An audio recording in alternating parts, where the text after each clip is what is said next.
And I think to be clear, what is this film? How is this a Jesus movie? So this is something of a what if Jesus came today? What if Jesus came in a contemporary setting? Not his second coming, but what if actually his first coming was something contemporary? And there's a number of Jesus films like this. So Son of Man, the South African film, is kind of like this. Hello and welcome to It Means What It Means, the podcast in which a guy with some college and a day job has long-form conversations about biblical texts. Today's guest is a return guest, not the first, but it's among the first. It's John Dunne. He was here a while back to talk about an article, and now we're going to be discussing something neither of us produced, but both of us are interested in. It came up, I believe, not in the actual interview conversation, but kind of behind the scenes in a conversation that we were having. I mentioned this movie I couldn't remember the name of, and John, having done a lot of research, and this comes out in the interview or in this conversation, and this comes out in this current conversation, John had done a lot of research on Jesus movies, and this was one such movie. So we're going to be discussing the Judas Project, which is a 1990s movie produced to kind of play with the notion of what if Jesus had appeared in, I'll say contemporary, but at this point it's over 30 years ago since the idea and the movie themselves were made. What if Jesus were in America, in contemporary America? Not a lot to say. If you want to get a hold of me for guest suggestions, feedback, or just a conversation, you want to talk about books you like, you can do that at itmeanswhatitmeans@gmail.com. All one word, itmeanswhatitmeans@gmail.com. Without further ado, here's my second conversation with John Dunne.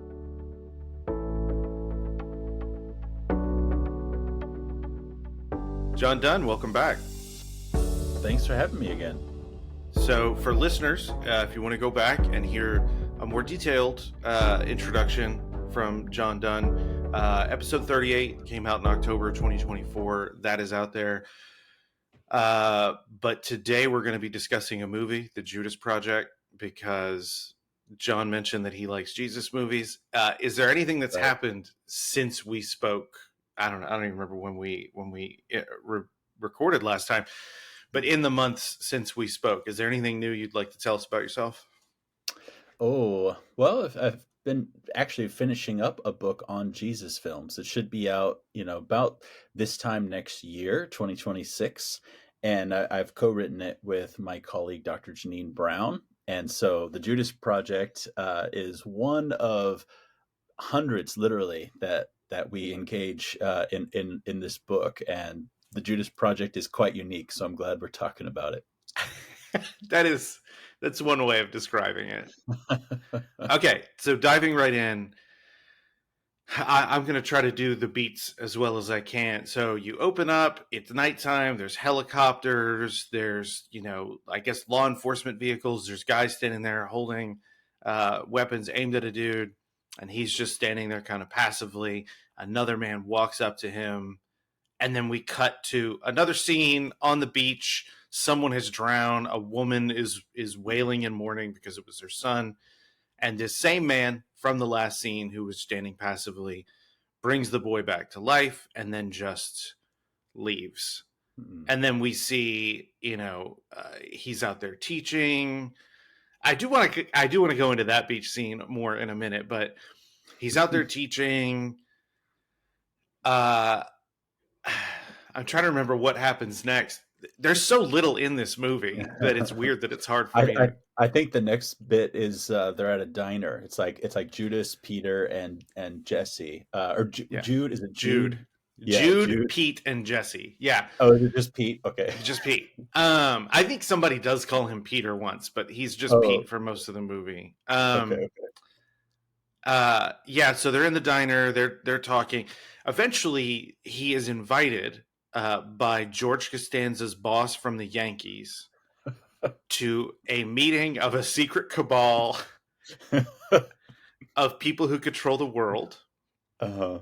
And he, he upbraids them and he leaves. Mm-hmm. And then a conspiracy begins to try to kill him, which is then supplanted by actually killing him. And then he dies and comes back. Oh, and I missed. There's a transfiguration scene in there An amazing one. where it looks like he killed Connor McLeod and received the quickening, like in Highlander. And I like That is what it looked like. you're not wrong. So, but this is the timeline is kind of weird. So it came out in Yeah, 1993. right. It looks like it was made in 1990, but there was a copyright at Mm, the end of the credits that said 1988. So I'm not sure if that's just when the business got registered or something, but it looks like there sure. may have been a 5-year process for this movie to get made. What did I Okay. miss in there, John?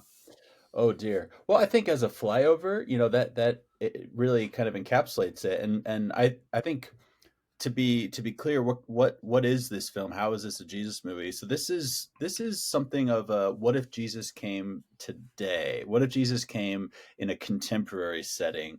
Not his second coming, but what if actually his first coming was something contemporary? And there's a number of Jesus films like this. So Son of Man, the South African film, is kind of like this, but um, yeah, the Judas Project is sort of interesting because it sort of imagines what if Jesus came back to, like, I want to say maybe northeastern America. It's not really clear where exactly we are, and Jude mentions that he's from New York. I think they filmed in South Carolina and Georgia, but Okay, that's I where they thought filmed. the That may beach not be where it the, needs to be the set. beach the beach did remind me of South Carolina, which is why I was like question mark on the northeastern, because that reference to New York is really the only kind of like I think place name that you get in the film. But I think that is one of the there's some stuff below the surface that kind of Mm, this movie tips its hand. Um, sure. there's a reference to the Soviet Union, which Mm, if it's being made in 1990, but if it was written in 1988, that's not all that peculiar. But there's a lot of the idea that the conspiracy is what it is yeah, is a modern conspiracist understanding of how the world works. I yeah. think laid over what may be, and I don't know, I'm sure people are tired of hearing me say things like this, so please correct me if you don't think what is, I think, essentially an anti-Jewish critique Mm, of the people in Jesus' time. hmm.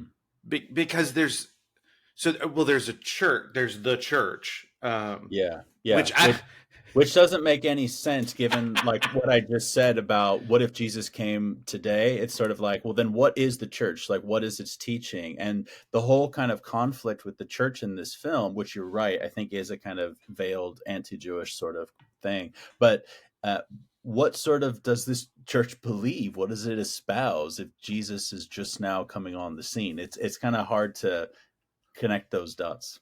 but I think that is representative of a popular theological understanding of what Jesus was attempting to do, which is to Yeah. supplant Yes. a hollow shell.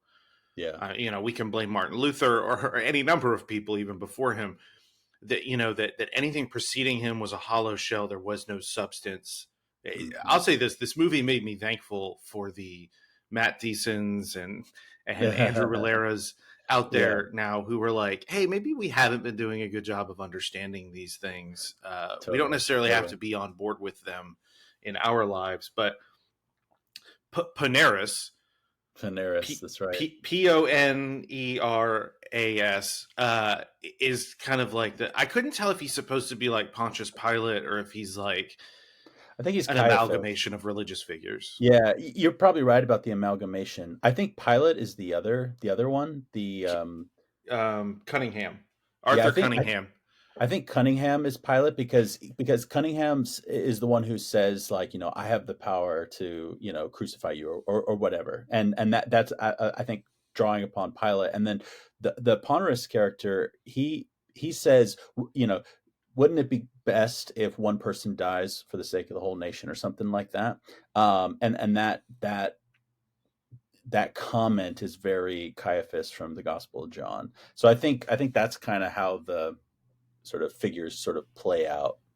Yeah, and then you have Jude, who I Yeah. think he has this little soliloquy, maybe. I don't know. I think they can hear him, so it's probably not a but he has this monologue about how I'm gonna do, like, if I Yeah, ever get offered power, I'm gonna yeah, take it.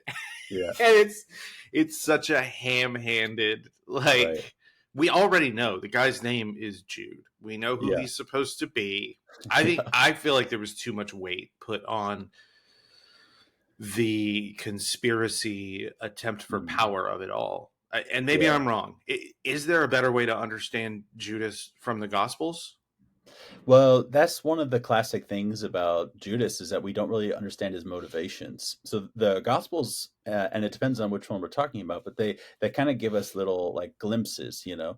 We might be tempted to think that there's a kind of financial incentive, and that's sort of the reason. Um, Luke and John kind of also talk about sort of like demonic oppression and kind of influence in that regard, but we don't really get clear motivation, right? Was he doing it for money? That's not exactly stated, even if he did get these 30 pieces of silver, right?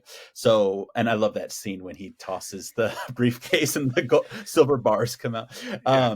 But yeah, that's just fantastic. But what you actually see in a lot of Jesus films is trying to make sense of his motivation so that it's compelling to viewers, and a lot, and you see kind of different strands of how these films kind of develop, where there's as in this one, it's like, why aren't you doing something with the power that you could potentially have over X, Y, and Z. um that's sort of a strand, but there's other ones where Judas is more, you know wanting to kind of see a revolution, and sometimes he's even painted as a zealot or adjacent to zealots, and he wants to see a revolution so bad that he hopes potentially that by turning in Jesus, it will put Jesus back up against the wall, and he'll be forced to finally, fight back, so to speak. And you see that in a handful of films. So this is definitely following in one particular strain, but at its core, we don't really know Judas's motivations, and that's something that you do see Jesus films kind of take in so many different directions. But it almost seems to remove motivation from Jesse Mm, because it so, and I think we talked about it before. I don't remember if we were recording when I Man in the High Castle. I never watched the show, but the book, I remember putting that down and thinking, this seems like what it's trying to say is that there's just like this veiled reference to our reality or timeline where the Axis did not win World War II, and it seemed to be Philip K. Dick saying it is inevitable, like mm, across realities, that the right thing will happen. And mm. I think a similar thing here where they're like, no matter what timeline, the same thing would happen, and it removes contingencies and it Yeah. removes motivation, because then you get to the point where he's died and it's like, well, what has actually happened? Yeah. Yeah, it doesn't make sense, of course, but I think you're right, 'cause otherwise, why is this film called The Judas Project? It doesn't really make sense, right? It's a weird name. I think you're right, though, that kind of the point is that no matter how the story takes place, where it takes place, when it takes place, the same sort of things will happen. Judas will betray Jesus. It's inevitable that if there is a Jesus kind of figure, this will happen, which is why I thought when I first watched this film that this was going to be a simulation. And I feel like the film is teasing that at the very end when the camera, that final shot, it's like I think Jesus and Peter or Pete, and the screen kind of slowly starts to kind of look like it's being pulled backwards, and we get more and more empty, kind of dark black space. I thought this was going to be a screen, and we were going to see like, some type of like, computer tech people being like, yep, simulation 1000, he's still betraying Jesus. I really thought that's what we were going to see. John, that would be so much better. That would be like a Black Mirror episode. That Yeah, would be so I much better. and that's probably my fault, is because I am really into Black Mirror and have done a book on Black Mirror too, and I think I was sort of primed to be like, oh, this is going to be a simulation, but I was no. astounded getting to the end of this movie. And so here's and I've been thinking about it. I'm going to make sure I pitch to listeners before this episode comes out, so that I'm not just kind of spoiling everything. Like, hey, here's the link. You can watch it with Spanish subtitles on YouTube, Yeah, like or I did. Portuguese. I think it's Portuguese. You're Oh, were they right. Portuguese? Yeah, I think they were. Yeah. So, but watch it on YouTube for free. I was really so I watched this when I was 14 or 15. I bought a Yeah. VHS copy, Amazing. and it was probably on a rack next to in case of rapture, this vehicle will Yeah. yeah.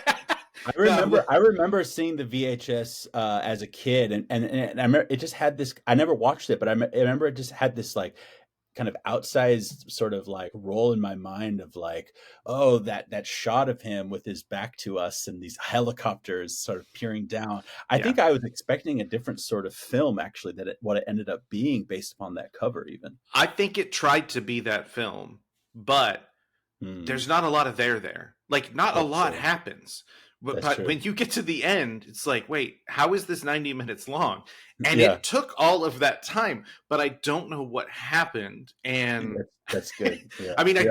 I do know what happened. I just don't know, like, there wasn't really an anchor. There wasn't really a narrative. I don't know Hmm. why they started the story at the end and then took us Yeah. back. Like, Right. is Right. anybody gonna be surprised? So okay, so the beach scene, which is scene 2 in the movie, Yeah. uh, he heal. I can't remember the order. He heals a blind man, and then he heals a Vietnam veteran, and that man. So that pinged on me, and also Pete. I don't know if you noticed this, but he appeared to be an amputee as well. Oh, I did not. So I know in that time, throughout the 80s and kind of into the 90s, this, I think, a grievance politics around Vietnam, but not about the Mm. war. Hmm. Like, not about the violence and the conflict and the suffering, but about How an we handle it. aftermath that Yeah. seems really kind of fuzzy to me. And Right. I think Right. that is part of the subtext of this movie. I Oh, don't know. okay. No, that's fascinating. Yeah, that's really fascinating. I think the subtext, I mean, you've already kind of said the kind of conspiracy-minded way of thinking about how the world works.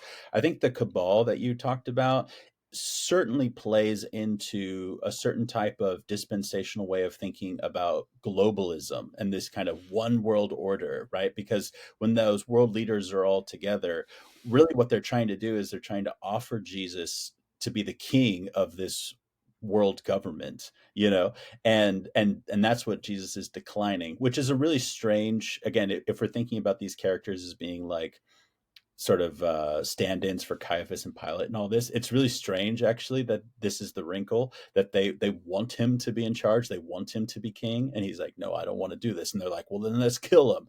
It's like if he can't be one of us, then or if he can't lead us, then we want him dead, which is really strange dynamic too. But I think that political conspiratorial dimension is huge for this film.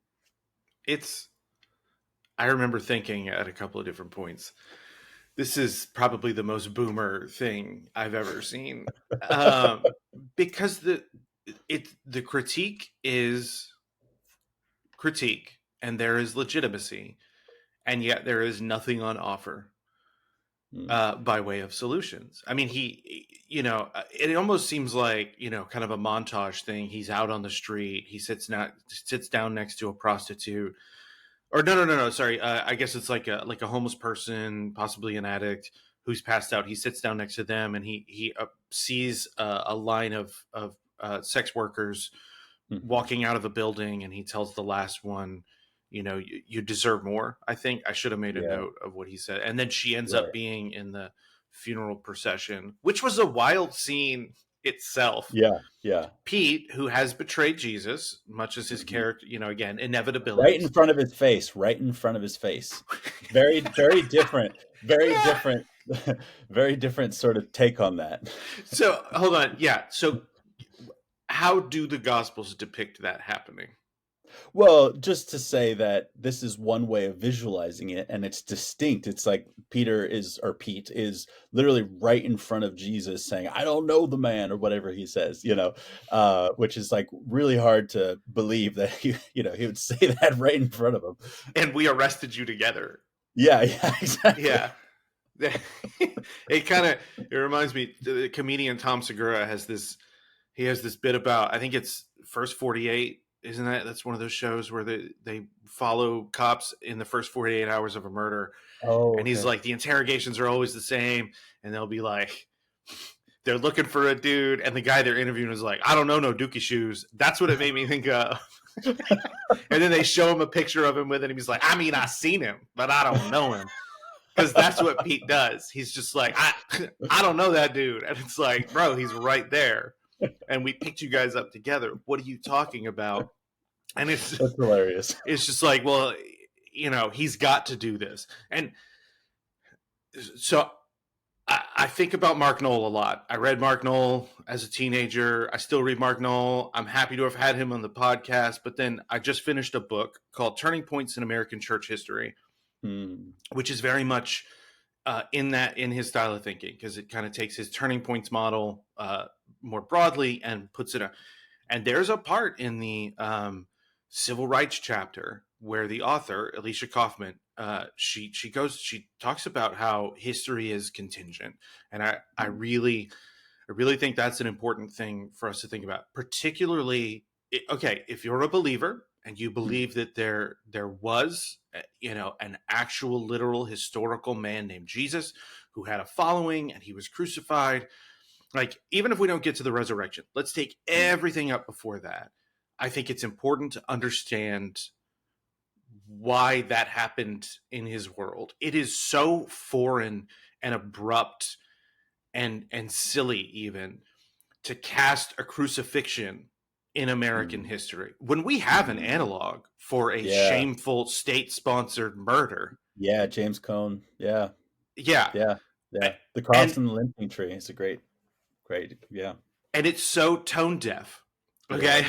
So this idea of inevitability, but then also counterfactual. I hate counterfactual Yeah, because yeah. it's always asserted with so much confidence of just Mm, like, well, if the Confederates had won it, which, hold on, yeah. speaking of Confederates, I'm pretty Yeah. sure I Yeah, we saw a should talk about Confederate that. ghost I think you did see a in Confederate this ghost. movie. Yeah, you're absolutely right. But we'll So, have to circle back to this yeah, Confederate ghost. sorry. But that is ultimately, looking at this movie, it's like, I think you may have meant well Hmm. when you made this movie.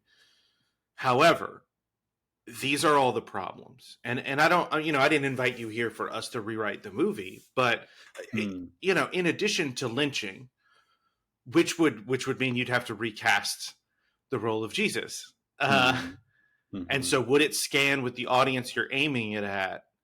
Hmm. Yeah, so I'm sorry, I have a lot of thoughts. I just rambled for a bit. I'm gonna turn it over to you for a minute. No, no, that is great. I mean, I think you're right. I think it is really kind of outrageous to sort of recast the Jesus story in this way, especially, yeah, if it is meant to be set in the South, and we're meant to think that this is the South, and then we've got this Confederate ghost, and we've got these things. I mean, I think there's some stuff there to reckon with that the film doesn't reckon with.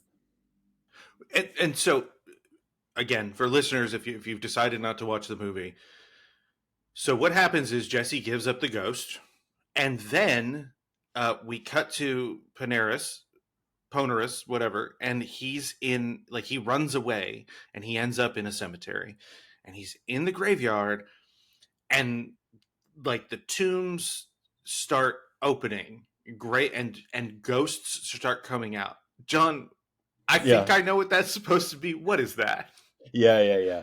Well, I think there's a couple things going on here. So, at a basic level, I think this is a representation of that passage in Matthew 27, where when Jesus is dying, it talks about how some of the dead saints are walking around Jerusalem afterwards.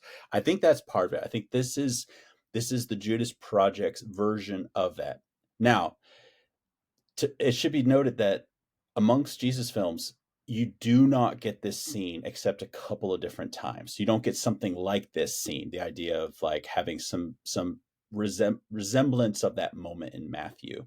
you see it in Jesus Nuestro Señor, a film from 1971, a Mexican film, which shows a physical sort of representation of this scene, people in their sort of burial garments and all of this. And I think it makes sense from like a Mexican context, right, where you're celebrating like Dia de los Muertos, for example, that there would be a real interest in that passage.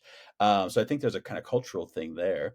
The only other place where there's even kind of like a whiff of it is a film called Barabbas from 1961, and we don't see the scene, but there's a kind of motif in this film where Barabbas, because he's sort of survived a death sentence, he's escaped death. He has these encounters with like Lazarus and with one of the dead saints who's now walking around Jerusalem. He has these encounters with people who've escaped death, and then he himself escapes death multiple times in the film. And it's sort of an interesting theme there. But I think what Judas Project is doing is it is representing that scene, but I think it's doing more than that. What I also think it's doing is I think it's conflating that scene with the harrowing of hell.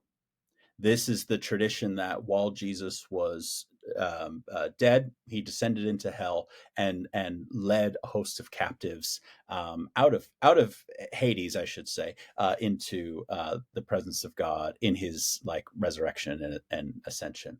Now, um, the reason why I think that is because there are several allusions to it. At the end of the transfiguration scene, Jesus tells the trio there, and we should maybe say more about that transfiguration scene. But Jesus says to the trio, I'm going to descend into hell and lead the captives. So I think it's foreshadowing this moment in the film when the ghosts come out of the tombs, but also Ponerus, whatever, he says he says something to Jesus like, I'm sending you to hell, and Jesus is like, I know.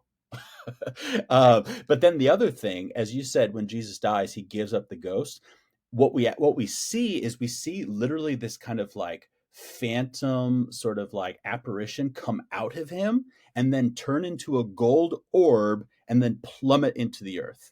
So again, I think that's the descent into hell to go and bring forth these saints. And what's interesting about that gold orb is that's exactly what Elijah and Moses are in the transfiguration. We don't actually get Elijah and Moses. We get this crazy like gold orb sort of spinning sequence of lightning fluttering around Jesus. And then I love when Jesus right after the transfiguration, and Jesus is just like, don't worry, this was fine, like don't be afraid. And it's like that was the most chaotic transfiguration I've ever seen. And I should say, Jesus films don't usually portray the transfiguration either. That's kind of actually not a commonly touched scene in Jesus films. Which I think begs the question for this movie: how does the term "Son of God" function? Hmm. Like in your opinion, and do you think there's a contrast between how it's used there and how it's used in the Gospels? Oh, I would ask you to say more because that I'm interested. Well, so I know that term in the ancient Near East uh, probably meant more things Mm, than the way that people understand it now. I think people understand sure. a popular understanding. So I'm not arguing with Amy Peeler or anyone else who knows more than I do. I'm saying I think the popular understanding is you hear that, and even if you don't do this explicitly, you subconsciously have a link in your mind, whether you believe this thing or not.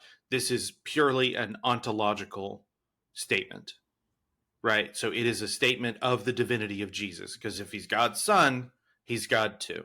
And Right. it's a very flattened out concept. And I think this movie represents that very flattened out concept. Mm, mm, So mm. of the political and historical meanings of that phrase or title, do you think that's present here? Should it be? Mm. Is it present in the Gospels? I guess that's why I'm bringing that up. Oh yeah, no, in the Gospels, I definitely think it has regal connotations and these sorts of things, and I don't see that present in this film. I mean, he's our Jesse character is. sort of has no real interest in the kind of political, and that's what we see, I think, with that kind of globalist, his globalist reaction is, yeah, he's he's not really this kind of political leader. I mean, he's not even much of a, I mean, he's a teacher in this film, but he it's very generic, hodgepodge, cluster of keywords related to love, faith, light, those sorts of things, kind of on repeat, and then just like a smattering of healings. It's really quite random, and it's also hard to imagine why anybody would want to kill him. You know, why Judas would want to betray him. I mean, he's not much he's just not much of a sort of like messiah figure or whatever. It's just sort of like, oh, he's doing nice things for people and he's teaching some nice things, but he's not. Yeah, he's not. It does. You can't really sort of plausibly think that yes, somebody would want to kill this guy. I mean, it definitely takes me back to that time, and as a teenager, hearing the arguments against Jesus seminar people. So John Dominic Crossan or a Marcus Borg maybe would be trying to, I think, in the eyes of myself and people like me in the evangelical world, trying to reduce Jesus to just a teacher who's going around spouting aphorisms and not really doing anything of substance. The problem is, so were we. And several different conversations. I know Curtis Freeman and a couple of other people that I've had on here have helped me kind of understand. We thought everything was about the cross, and Mm, so uh, what's the point of anything that happens before or after the crucifixion? And it's really just to validate his divinity, or mm, it's proof that this thing worked. And so we've mhm, diminished everything but the crucifixion in the theological tradition I came from. And so, how are we doing anything any different than what the folks at Westar were doing too? mm. Oh, Of yeah, that's good. That's good. he's a miracle worker. He might be a magician, and and you can plant him anywhere, and he'll just be spouting aphorisms. Mm. Yeah, and then the most important thing about him, which is what we see in this film, is that he was crucified. Yep.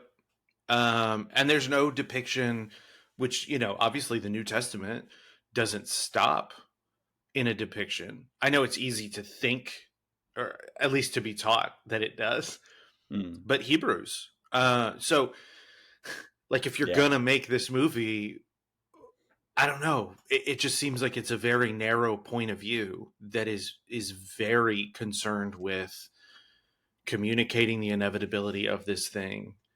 Mhm. And it's really questionable that the thing you're trying to communicate is actually all that important, because there are Mm. so many more. Yeah, I mean, you missed the mark. Like, why is he not subjugated? Like, Mm. why is he just average? Mm. Because that's what he is. He could be Mhm. any guy on TV or in a movie in that Yeah. time. Yeah, yeah, right. Right. He's like a more handsome Jerry Seinfeld. Yeah, yeah. I will say when I watch it, I there's like a part of me that just loves the kind of early '90s nostalgia that I get from it, you know? It's delightful in that sense, you know? Go on. I need to hear more. Because No, no, no. Like I love watching like films from the '80s and early '90s. It feels very nostalgic for me, and yeah, this film definitely kind of scratches that nostalgic itch. But I mean, it's a horrible film, and let's be clear, like when it comes to bad films, you know, there's there's the earnest kind of bad film, and then there's the kind of self-aware, kind of trading in the aesthetics of bad film, like a Sharknado, for example. I have no interest in the bad films that are bad for its own ironically, sake. Yeah, and they know what they're doing and they like the aesthetic of it. I really enjoy the bad films that are earnest, the ones that you're really swinging for the fences, and this is one of them. But it's not the worst Jesus film out there. I mean, have you seen Assassin 33 AD? I've never even heard of that. Oh man, you are in for a treat. It's on YouTube. There's a director's cut of it called Black Easter that came out the following year, heavily edited, and also they heavily introduced voiceover narration, partly because the plot is so convoluted that they need to kind of like handhold a bit more, and also steer the viewer away from the obvious xenophobia of the film. So, so I highly recommend this one. But so the Judas Project, while it's a bad film, it's an earnestly bad film, and it's not as bad as it could be. There is part of me that enjoys the nostalgia of early 90s when I watch this. Look, I may be the most sentimental man in the world, but And you don't get it nostalgia from this film? is not my that's not my cup of tea with Sure, sure. sentimentality. Yeah, man. I cry at the end of sitcoms when I Yeah, get to the series finale. yeah. Um, I'm thinking of Patton Oswalt, comedian Patton Oh, Oswalt yeah, yeah. has a bit about saying exactly what you just said. He's like, these Sharknado and all this kind, like they're bad on purpose and it's ironic. And he's like, there's a movie called Deathbed, the Bed That Eats People, and it like they believe in that. It's a terrible movie, but they meant every word in that script, and people thought they were doing a good job. Like a carpenter built the deathbed. And look, I will say this movie is sincere, but it is Yeah. also not self-aware, and I think Yes, it is yes. representative of a current of theology. I kind of made an offhand joke about it, and I don't have the title at hand, but you might know it. So it was a book. I remember it came out around 2023 SBL, and it looked like it was getting a lot of buzz about. It was like the rise and fall of dispensationalism, Oh, maybe the yeah, title. Okay, yeah. and I made a joke with Mark Knoll, and he corrected me that no, this is a good scholar who did good work, and the book is good. So I will look into that book. I But can confirm that as well. Daniel is it Hummel. so? It is a good Yeah, book. But yep, I yep. very much just from on the ground, having seen how dispensational eschatology, if not as a theological model overall for all of biblical texts, but as an understanding of eschatology, how dispensational premillennialism has got its hooks in people. I don't know that that's going anywhere, and I Oh, yeah.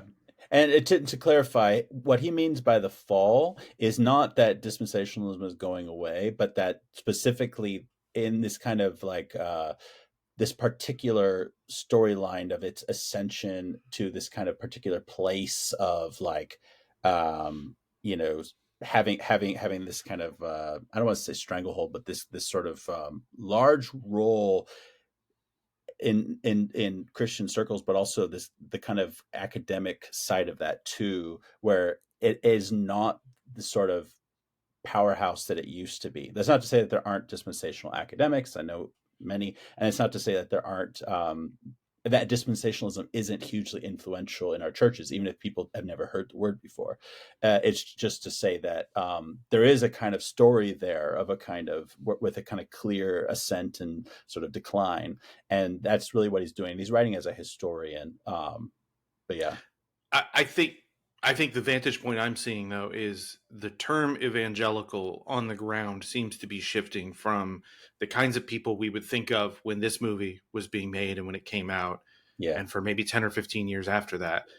That now I think it includes people who are not even regularly attending churches, hmm. and may be devout in a certain way, and they have all kinds of but their church is blogs and YouTube and podcasts, Mm, mm, and they are, quote, like worshiping from home, and they don't need academic, or they don't think they yeah, need academics, and it's so much easier to publish things, and so their mm, study Bible is their bookmarks tab mhm. on their even that feels like a dated thing to say because they're using their phone. So it's 2025 now when we're talking. uh 23 years ago, I remember there was a very powerful theological strain in churches talking about Saddam Hussein as a prominent theological figure, and like this Yeah. historical figure has theological significance. Yeah. And within 2 years, the guy was dead, Right. and and there's no accountability. So I There's no think, accountability. Exactly. Exactly and right. and You that's just the you thing with this movie too. speculate, pick the next guy, pick the next Mark of the Beast, pick Yep. the next, yeah.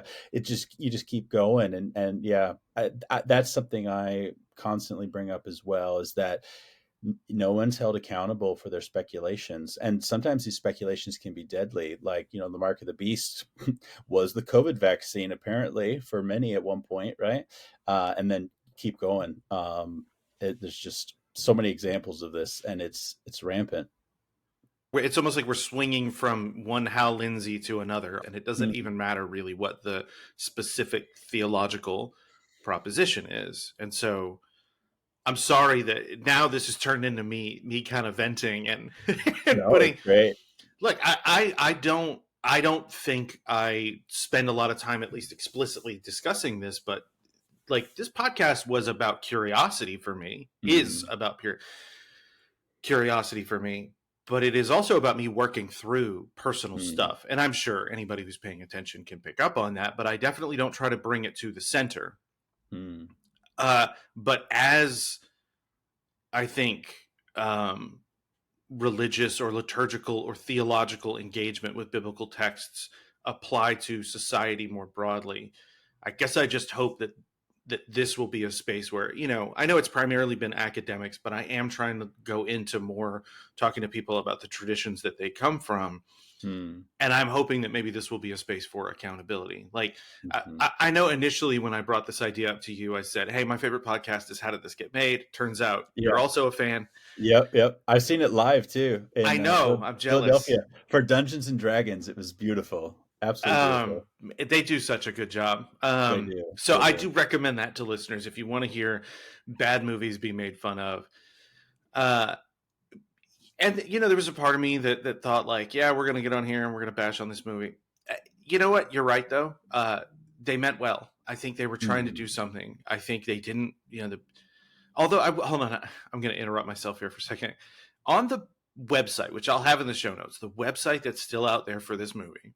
Oh, I've not seen this. Please go. So so they're listing the people involved. And when they get to the guy who wrote, directed, produced, and scored this movie, they say, and I can't Oh, I find love the any. score. I love all these unique songs in this film. Oh my gosh. I'm glad we got to that. No, it's fine. Which the one review that I could find referred to it as a Barry Manilow wannabe.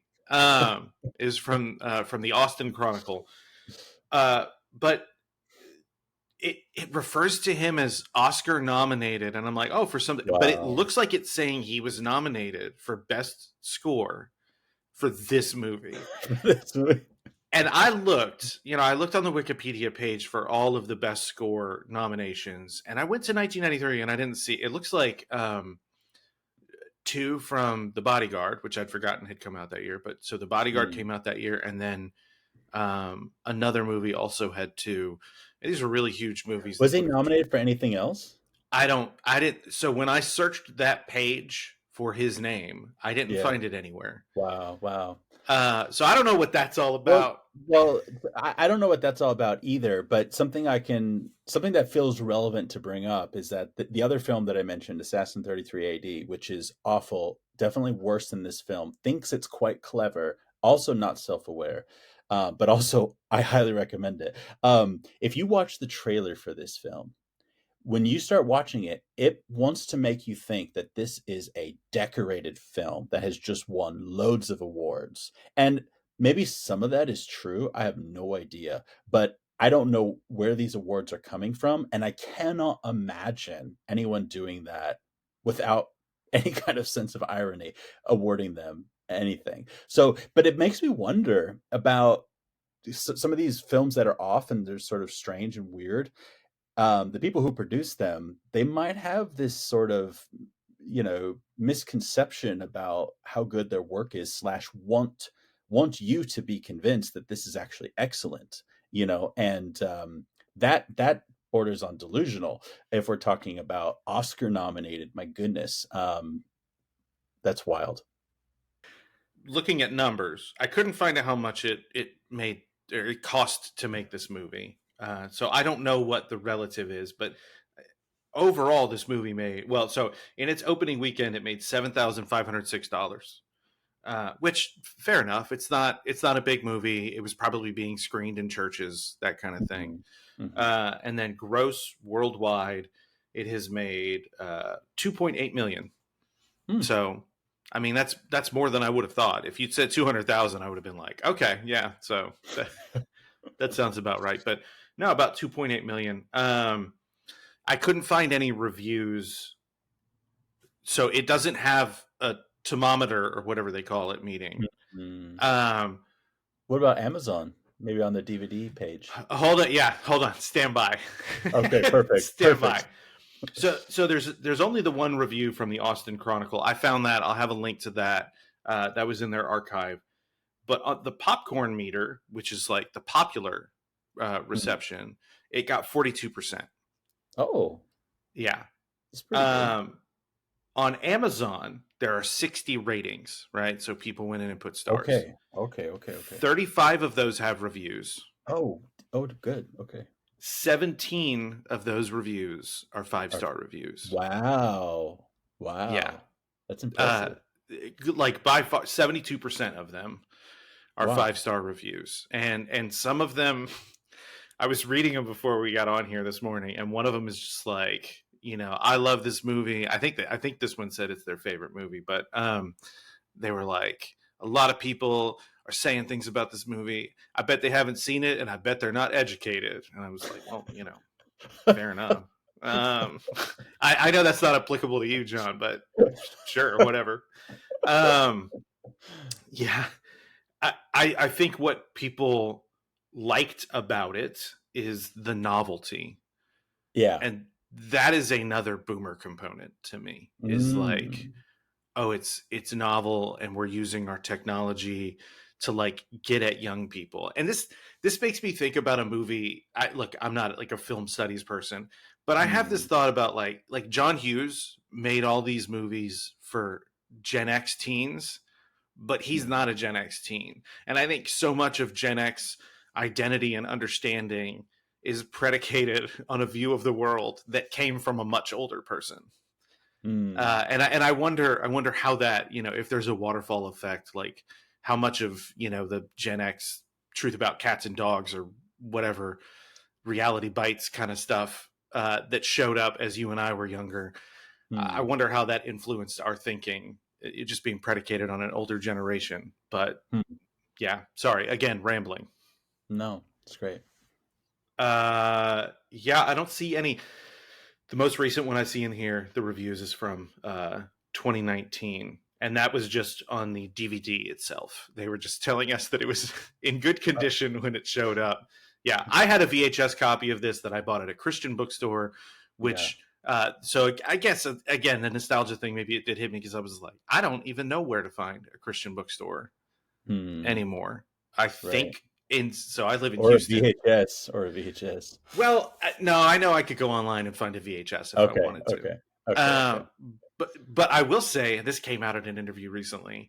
I remember 2003 was the first year that I was like in a store and I saw that they had a new movie come out and there were no VHS. It was just DVDs Mm. and I don't remember what the movie was because that's not important. It's just like that Mm. was this tipping point moment. But I know here in Houston, there are probably churches that have a bookstore in them, but it's just, yeah, it's weird Mm. that's a thing that's gone too. So Mhm.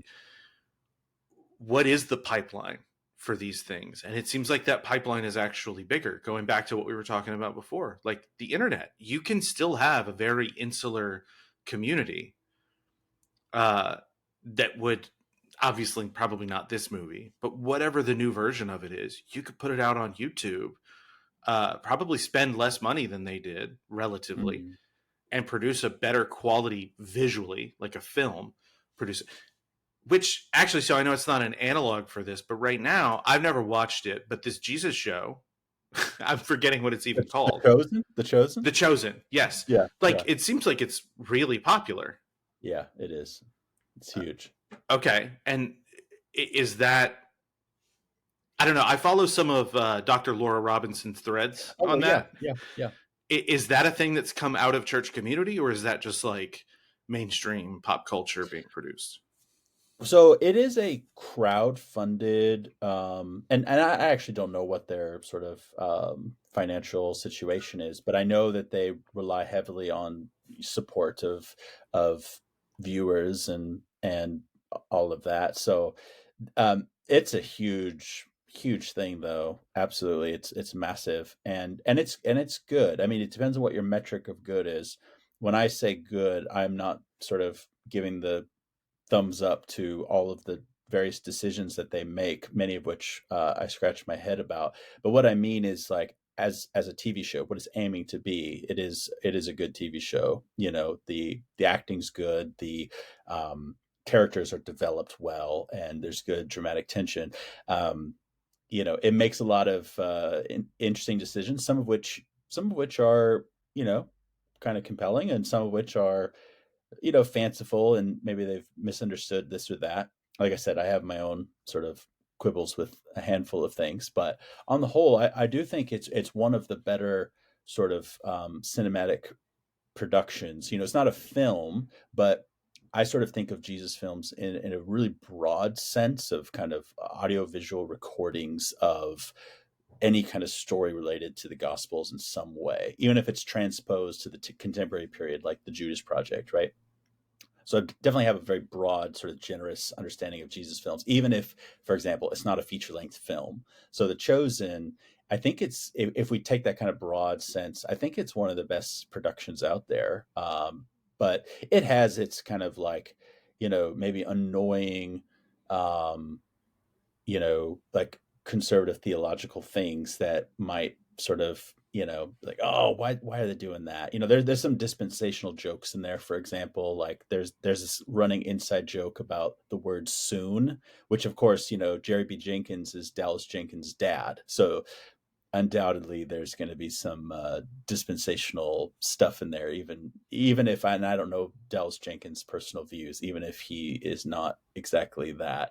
And he's got consultants and these sorts of things who can kind of rein him in, one of which I know. But yeah, it's good. you know Again, it depends on what your metric of good actually is. Another thing I was thinking of that I didn't put in my notes or anything, the Passion of the Christ. So probably Yes, about 10 years after this came out, which is also fixated on crucifixion. And that's true. I get that the emphasis, like there is a season, so Mel Gibson being Catholic and Passion plays being a thing that show up Yeah. in Catholic liturgy. Uh, but I don't think that's how it was engaged with the public. I think most of the public was going probably from a Protestant or evangelical background Mm. that was going to see that movie. And so, whatever his liturgical proposition may or may not have been, I think the theological reception of that movie, like it looks very similar to the Judas Mm. Project in that regard. And Mm. and I will say, oddly, I was going to see movies all the time back then. Somehow, I never ended up seeing that. And then Really, I've really. never seen the Passion of the Christ, so I'm not That's critiquing the wow. movie, Okay. but I do remember the perception.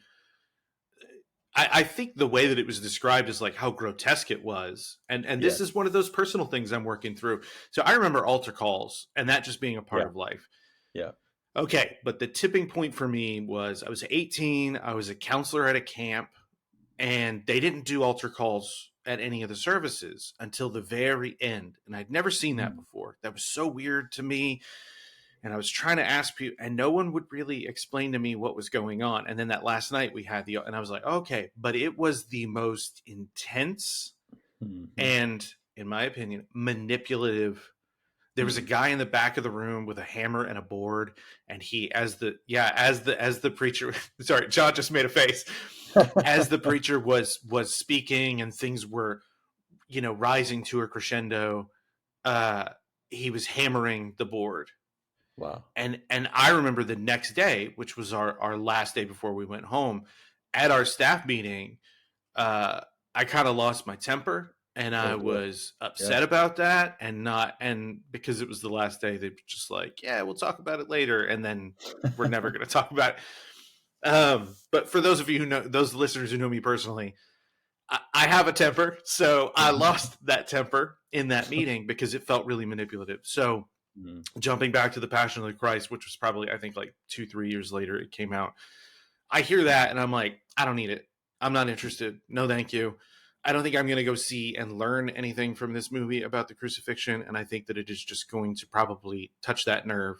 And I don't need that. I think this, mm.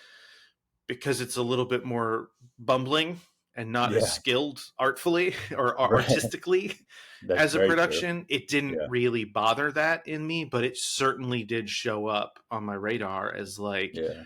this is a fascination or a fixation with the crucifixion Mhm. Mhm. to the detriment, I think, of so much of a rich historical and theological tradition within, like, I think, Catholic, Orthodox, and Protestant traditions of the incarnation.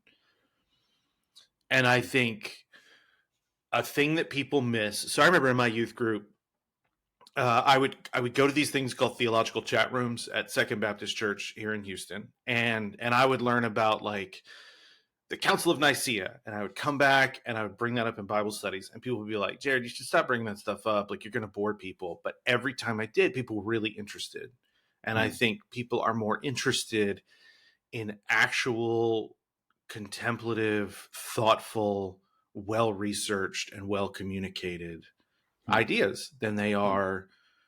We'll just put it in a whatever this thing in a package and throw it out there. This is the easy mhm, way to go about it. mm, mhm. Yeah. Yeah, I don't know. I don't. Normally, this is supposed to be asking questions, but I think this is just Jared's therapy for having grown up in the church in the '80s and '90s. Yeah. What? Okay. We don't have to flesh out a script right now, but if somebody were like, "Hey, Jared and John, here's some money to make a movie," Mm, and we were writing a script, what are mm. some major beats that you would want to see? And they're like, no, but it has to be like an updated. We're rebooting the Judas Project. What are the beats that you, John Dunne, want to see covered in this new version? Wow. Well, I think I'm the worst person to ask this about because in seventh grade, I actually was asked by my pastor to write the Christmas play for my church, and it was probably the worst Christmas play in the history of the world. Certainly worse than Assassin 33 AD. And I have to say that my Christmas play also involved time travel. So I got there first. I should have mentioned, I don't think I mentioned to you at least that Assassin 33 AD is a time travel film. Uh, and in my Christmas play, it was basically about uh, yeah these kids or whatever that wanted to experience the Christmas play or the Christmas story as it really happened without any accretions from preachers or teachers, just to actually experience the raw thing. And so it was kind of more sweet story, whereas Assassin 33 AD is about Islamic terrorists who want to kill Jesus before the resurrection, so that Christianity ceases to exist. So very different sort of use of time travel there. But my Hold on, pause. Hold on. What year was this? my Christmas play, Yeah. my Christmas. Okay, I was in seventh grade. Oh gosh, let me do some quick. It was probably 98, 99 in that sort of range. And you were already writing about Yeah. Islamic terrorists? No, sorry, that was not me. Sorry. Let's be incredibly clear here. That's Assassin 33 AD. Oh, sorry. Okay. My story was simple. It was just kids who wanted to experience the story as it actually happened. But I also incorporated time travel into my little Jesus story. Well, you'd have Um, to. well, exactly. Yeah. but nevertheless, that was the Christmas play that I wrote, and it was so bad. And I think the worst thing about it wasn't how bad the script was and the writing and everything, but as a little kid, I was also really adamant that I didn't want just the little kids in church to be dressed up as angels and singing all the time, like you normally get at a Christmas play. So I was like, we're not going to do any of that, and instead, in between scenes, I would have the room cut to black, turn out all the lights, and just play a pre-recorded Christmas song in between scenes. And it wasn't until we were actually doing the performance, not even during any of the rehearsals, that I realized how terrible this was. That half the time, all the people who were there and the place was packed, they were just sitting in darkness listening to a pre-recorded song, uh, and not seeing their cute little kids singing all of the same songs as we could have easily had done. And I realized how much of a terrible decision that was in the moment. And so you've asked me a very specific question about what we should do for a movie, and I think what I'm saying is I am sort of abdicating my responsibility from participating in this, because I have only done a terrible job when tasked with making a Jesus film or a Jesus play. John, I think that you are carrying around some guilt that is not, it's not yours to carry. And no, I do think we need to carve out a moment here to, I think what happened is tantamount to someone letting their cat drive their car and then blaming the cat when things go exactly as you would imagine that they would go. I don't blame you at all. It sounds like you did your best. That kid sounds really cool. So I'm on Team John on this one, personally. That said, okay, so let's say it's me, but what are the what things I guess do you think translate the best Hmm. that can still be an accurate representation? Hmm. Hmm. Well, I mean, it is really hard for me to think about this, because when I what I love about Jesus films is not that, oh, that little bit of this film is just dead on and that little bit of that film nails it.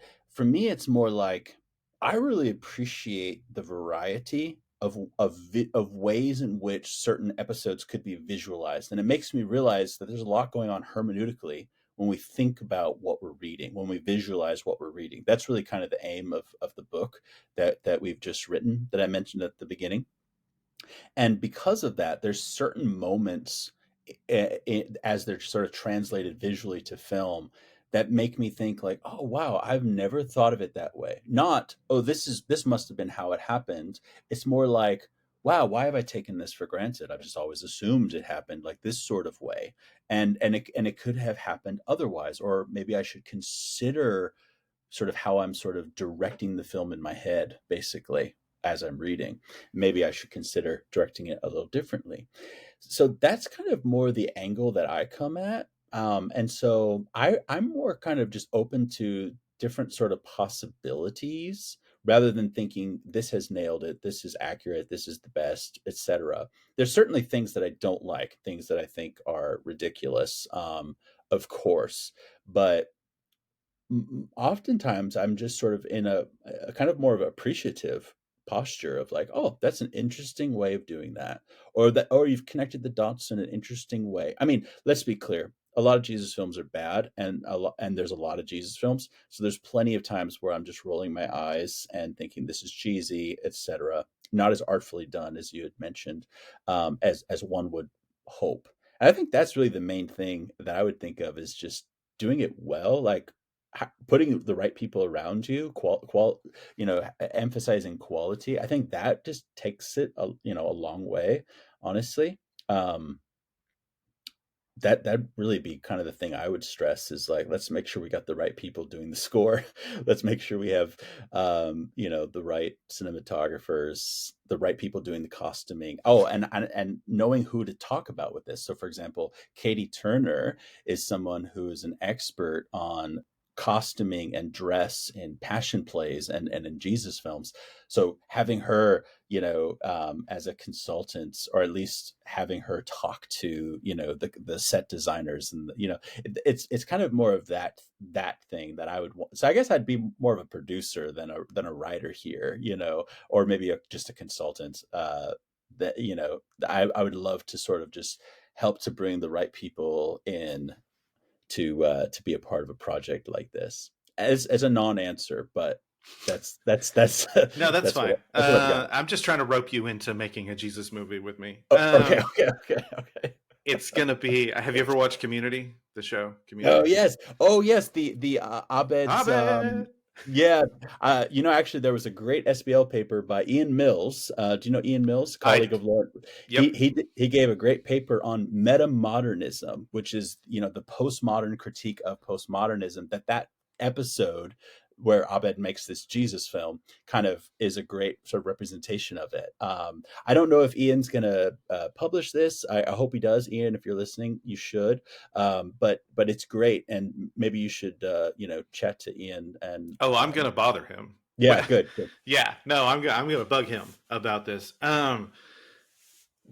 But I think interestingly in that movie, the counterweight to what Abed is doing is what Shirley wants to do. So Mm, Shirley, the yeah, believer, not an yeah, artist, right. wants something to push back against what she sees as like this wave of popular content on Hmm. YouTube that is vapid, that is shallow, and she's trying to bring something into the world to reflect what she feels. These are her substantive beliefs, and gets Abed on board, and then Abed just turns it into a Charlie Yeah, Kaufman movie right. about himself as this Jesus character, and I think the purpose, and actually, so Tom De Bruin's book, Oh yeah, yeah, early Christian writings, sorry, fan fiction and early Christian writings, is staring at me, and it's reminding me that like this is not a new thing, and that exactly, we should exactly. probably see a lot of these movies as fan fiction, which they're creations in and of themselves, they're Yeah. content in their own right, and they are also acts of interpretation, or maybe Yeah. even lenses for future interpretation to happen. Is Hmm. that fair to say? Oh, it's very fair to say. Yeah, the language that we prefer to use in our book is that they are cinematic gospels, that they are stories in their own right, just like gospels are stories. And it's a way of saying that there's a kind of continuity with apocryphal gospels even. So I like the fan fiction thing, and of course Tom's going to want to say that apocryphal gospels are like fan fiction, or they are fan fiction. And I'm happy with that too. I don't see this as like a competing thing. It can only be one or the other. I think largely it's sort of a heuristic, right? And that's what we would say is like, let's think of these as cinematic gospels, and not that they replace the four canonical gospels, but just like there's other gospel production outside of them, seeing them in sort of continuity in that regard.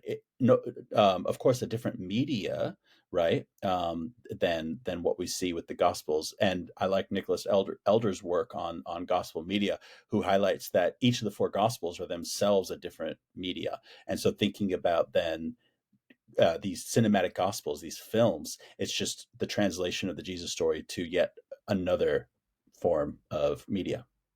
Yeah, there's a lot there. And I see that we've already passed an hour. I know we didn't actually discuss how long we were going to sit down, but I see we passed an hour, so I don't want to take up your day in its entirety. So, other than your book, which is not out Mm, yet, right. um, but whether it's Jesus movies or just historical context, Mm. where would you point people? Mm. Well, Chris Keith and James Crossley just came out with an interesting book with Erdman's on the next quest. Might be a good place to look because there's a lot of contributors to that book, and it's a wide ranging volume with a lot of interesting sort of historical investigations and aspects of like thinking about Jesus and historicity that maybe people might not think about. So that might be an interesting place. But you had mentioned Matt Thiessen's book, Jesus and the Forces of Death, or at least you had mentioned Matt Thiessen's work, and I just think that's a great book to read. I mean, it's very specific. It's a very specific sort of book on the Gospels, but it's a really great one. And I've talked to a lot of people who are like, "Man, wish I had this one earlier." And this, and I've been assigning it to my students, and I think it's one of those kind of paradigm shifting books for people, and I'm assuming, of course, that you have engaged it, and it's definitely something that I would recommend for people when they want to think about putting Jesus in his context. This is specific. It's, a Jewish context, thinking about things like ritual purity and Jesus' relationship to the law, which of course is an area that we get really wrong in a lot of, especially Protestant Christian circles. So I think Matt Thiessen's book is a great corrective, and just really, yeah, it's really brilliant book. Get it on Audible. It's always Oh, nice when a book that dense. I think mm. I haven't seen the book because I have it on Audible. Oh, So sure, I don't know how definitely. thick the book itself is, but the subject matter is actually pretty dense. So having it in that context where you can go back and go back, That's great. I it, didn't realize it was available. I'm not much of an Audible person, but that's great. That's good to know. well, for those of us who are incredibly slow readers, whose reach exceeds our grasp with our reading goals, Audible is a lifesaver. But speaking of books, and I don't know if you've read this one, so I'm just going to throw it out there, but Lamb by Christopher Moore. Lamb. Okay, so it's the life. I wish I had my copy in here, but it's in the other room. So it's Lamb, the life and times of Christ, as told by his best friend Biff, or his childhood friend Oh, Biff. a handful of people have brought this up to me, and I have not read it, but I love the idea. It is uh, in the beginning of the book. I was impressed by how it seemed like he was really immersed in trying to understand um, that time. And so there was a lot of detail about what life would be like day to day. And he incorporates some ideas of spirituality and things like that probably won't go over well with people who are of certain belief traditions. But it's a really funny, really beautiful book. There's a lot of love in it. Yeah, it's a wonderful book. Everyone I know who's read it really enjoys the book because it's funny and it's sweet. And Christopher Moore did a wonderful job, in my opinion. So that would be my contribution to that. But then also, I'm thinking if you're talking about context, Finding Phoebe, Susan Hyland's book, Finding Phoebe, which is like Mm. a series of frames and then exercises. Now, granted, it's to try and like draw things about this person named in Romans, Phoebe. It's just a quick little mention. But what do we know about women in her time, and what can we tell from the context of this immediate passage that might be applicable to our understanding of what women were like in that world? So I'm not sure if that's a book you've read, but again, just Mm. trying to flesh out context and understand what that world was like is helpful. I know we're talking about Jesus movies, but that came to mind. Oh, definitely. Yeah. Different types of historical fiction, and not that that's what Susan Hyland's book is necessarily, but whether it's historical fiction or some type of uh, it's something that can be a little bit more imaginative, that can be very helpful. And now, before I let you go, so I try not to follow too much of other biblical studies podcasts because I worry I'm going to hear an interview with someone that I plan on interviewing, and then I'm just going to ask all the same Ask the same questions. questions. Yeah, yeah, Yeah, yeah. but and especially a team as big as yours, which is a little bit intimidating. For me. So what do you guys have going on over the two cities? I know recently you had a Squid Game season 2, Yeah, right? yeah, Okay. that's right. What Yeah. else is going on over there? Yeah, so our podcast, The Two Cities, our tagline is theology, culture, and discipleship. We do a lot of kind of interviews with people who've got books coming out, of course, but sometimes we'll kind of pull a number of episodes together and create a little series. And we've done a number of different ones. At the moment, we're doing a lot of kind of author interview style of episodes on some new books and things. One of the series that we'll do in the summer is a series on kind of like alcohol in the Bible, wine, and these sorts of things in Christian tradition and also in Jewish traditions. I've got a book coming out in October with Zondervan called "The Mountain Shall Drip Sweet Wine: A Biblical Theology of Alcohol." And kind of in the run up to that, I'd love to have just a number of conversations with different scholars who've written on different facets of kind of wine in the Bible, beer in the ancient world, these kinds of things, and thinking about contemporary religious context as well, and that's something that is in the planning stages, and yeah, should be out, kind of summer leading into the fall, hopefully in time for yeah, my book to come out. Well, like I said, you have a big team, so I hope everybody's pulling their weight Yeah. over there. I don't know what the division of labor is over with that many cooks in the kitchen, but uh, okay. So unless you have anything else, I'm going to call this one good. I think it's very good. Thanks, John Dunne. Take care. Cheers.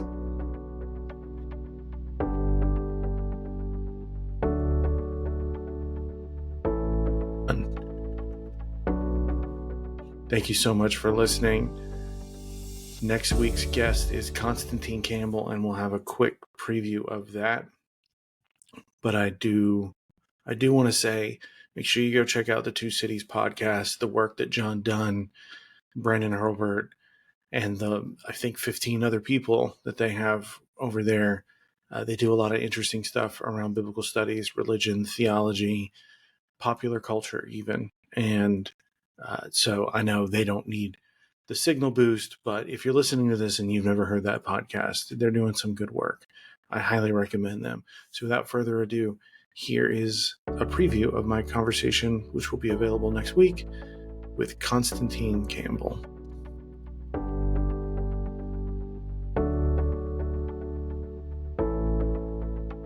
And I think, make no mistake, those abuses of power, sexual abuse, various sorts of abuses stemming from unhealthy leadership is killing the church. Like, there's no way around it. Of course, those things are inevitable because we're fallen human beings, but we're talking about the frequency, the extent, how much is it going on, and really should not be happening to the degree that it is. It should be like a 1 in 1,000 type scenario where it feels like it's more like 1 in 10. And it's such a negative witness to Christ for the outside community and destroys people's faith.